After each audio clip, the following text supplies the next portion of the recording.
기형종에 대해서 좀 더 구체적으로 설명해 주세요. 우리가 이제 난소 수술을 하고 나서 가장 충격을 받는 혹이 기형종이거든요. 이제 기형종 같은 경우는 일단 호발 연령이 10대에서 한 30대 정도 돼요. 근데 우리가 10대 애들도 심지어는 뭐 초등학생도 또 이제 중고등학생도 이제 배가 아프거나 아니면 송조숙중 이런 거 검사하다 우연히 발견되는 경우가 있는데 이제 수술을 해보면 엄마들이 아주 깜짝 놀라게 돼요. 왜냐하면 혹 안에 머리카락이 가득 차 있거든요. 그래서 심지어 어떤 엄마들은 우리 딸이 머리카락을 다 이렇게 먹은 건가로 착각을 하게 돼요. 그래서 머리카락을 우리가 먹은 건 아니고 그 혹 안에서 이 머리카락을 만든 거야. 그럼 우리 이 난소에 무슨 머리카락이 차 있냐? 너무 의아하잖아요. 근데 이제 그 기형종이 발생되는 원인을 이해하면 그 이유를 쉽게 알 수 있는데 이 기형종이라고 하는 건 난소 안에 있는 생식세포에서 발생하는 혹이에요. 이제 난자를 만드는 그 생식세포 그 안에서 나오는 혹인데 우리 난자 같은 경우는 이제 우리가 난자 성숙 난자가 되기 전에 이제 난모세포라는 게 있거든요. 근데 얘가 이제 정상적으로 분할을 해서 난자가 비출해야 되는데 여기에 이상이 생겨버린 거야. 종양이 생겨버린 거죠.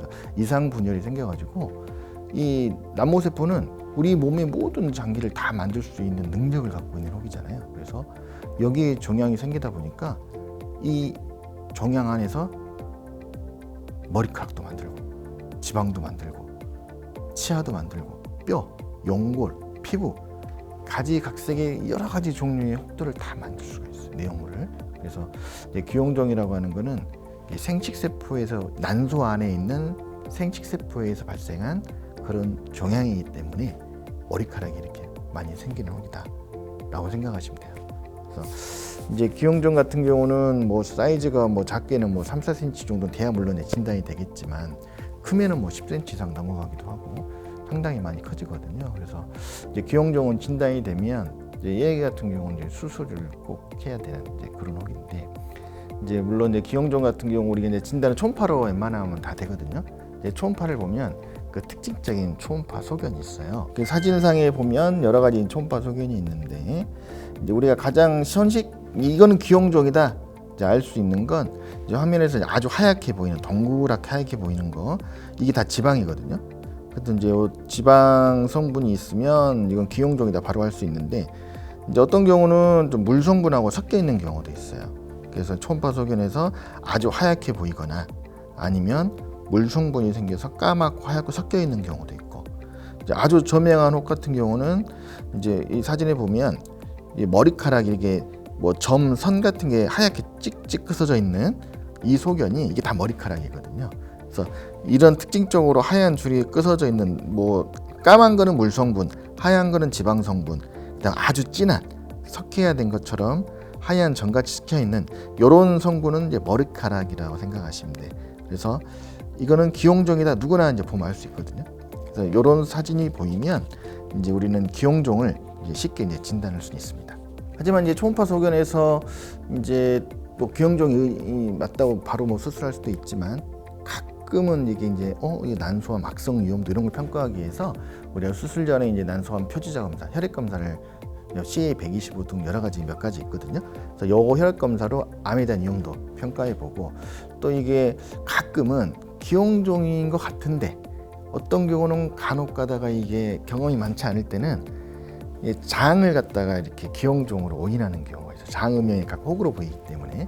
그래서 이게 기형종인지 아닌지 애매하다 그러면 CT나 MRI를 찍어보면 확실하게 알 수가 있어요. 그래서 우리가 진단 기준은 대부분 초음파로 다 진단을 하지만 애매하면 CT, MRI를 참고할 수 있고요. 그다음에 암에 대한 위험성은 혈액 검사 이걸 통해서 우리가 악성도 좀 감별하면서 이제 수술을 진행한다라고 생각하시면 됩니다. 그래서 이제 뭐 기형종 자체의 진단은 경험 많은 원장들이 대부분 알 수 있는데 이게 이제 증상이 없다 보니까 언제 수술을 해야 될까? 이게 이제 또 되게 이제 궁금해지거든요. 근데 보통 기형종이 진단돼서 5, 6cm 넘어가면 이 혹은 이제 너무 잘 꼬이기 때문에 이제 수술을 꼭 해야 돼요. 안 그러면 나중에 계속 커지다가 꼬여버리거든요. 네. 이제 기형종은 이제 수술을 하더라도 크게 이제 뭐 걱정하실 필요는 없는 게 이제 대부분 양성 종양이고, 물론 이제 가끔 1% 이내로 악성이 있어요. 그래서 이제 기형종을 수술하고 나서 이제 조직 검사를 꼭 확인을 해야 됩니다. 그래서 악성이냐, 악성은 미성숙 이제 된 이제 테라토마라고 해서 이제 기형종이라고 하고, 이제 양성은 이제 성숙된 기형종, 성숙 기형종인데, 이제 조직 검사를 해야만 이걸 알 수가 있어요.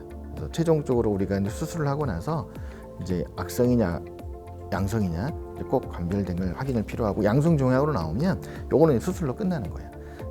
수술을 하고 나서도 이제 가끔 이제 재발이 되는 경우도 있거든요. 생殖세포에 생긴 종양이기 때문에 또 어디도 또 생길 수 있어요.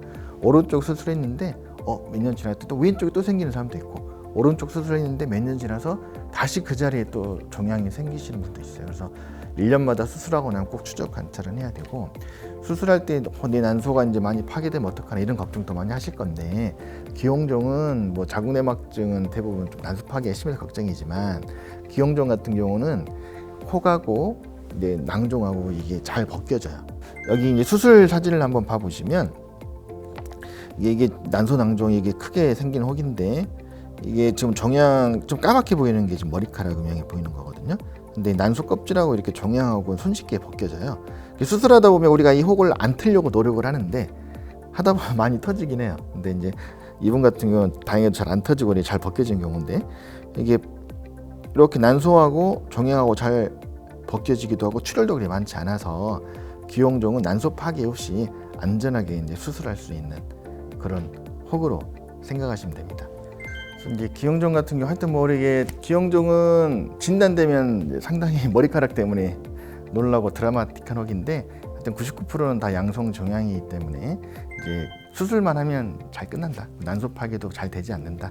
또 단일공 복강경 수술로 흉터도 잘 보이지 않게 이제 안전하게 수술할 수 있는 혹이니까, 진단된다고 해서 너무 놀리지 마시고, 사이즈가 좀 작을 때, 뭐 예를 들어 3, 4cm 정도 된다, 이 정도는 좀 추적 관찰을 6개월마다 하시면서 좀 보시고, 한 5, 6cm 넘어가면 그때는 이제 난소의 꼬임, 또 이제 아주 드물지만 악성의 위험성, 이런 것 때문에 이제 반드시 수술이 필요하다, 이렇게 생각하시면 되겠습니다.